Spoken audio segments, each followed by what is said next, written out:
Živijo družba, danes smo potleli na Bledu z Rokom, tako da bomo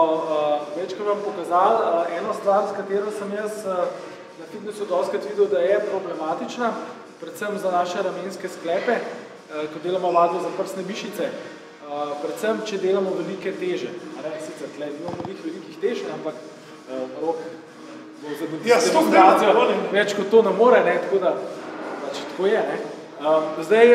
problematika ramenskega sklepa pri vadbi za prsne mišice je, da preobremenjujemo ramenski sklep. In če delamo velike teže, predvsem poševni, bench press je taka vaja in če smo nizke rasti, tako kot jaz, sem Rok, bolj mehna, je problematika, kako si naložimo, ko začnemo delati poševni bench press. Recimo zdaj Rok pokazal, že ta položaj, vidite, za ramenski sklep zelo problematičen, se pravi, tukaj vidimo, da imamo ramo v abdukciji in zunanji rotaciji in v bistvu silimo ramo v nekakšen izpah in je sprednji del ramenskega sklepa zelo obremenjen. In ko boste videli, recimo, boste imeli 80, 90, 100 kil in boste si poskušali sami naložiti in začeti sami trenirati, boste videli, da bo vaš ramenski sklep zelo trpel. In zdaj, če bo Rok recimo pokazal, kako se to naložimo, v tem poziciji od tukaj pa nazaj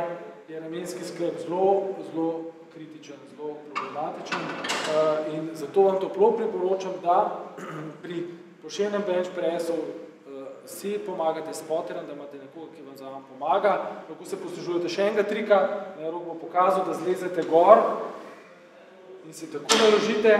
potem zlezete dol, ampak še vseeno morate potem težko to, lahko lažje naredite, ko si nalagate, ampak ko morate odložiti nazaj gor, boste malo težko slezali spet nazaj gor po klopci in boste spet ta gibalno vzorec naredili, ki je zelo problematičen, zelo škodljiv za vašo ramo. Tako da res predlagam spoterja, ko delate težke treninge,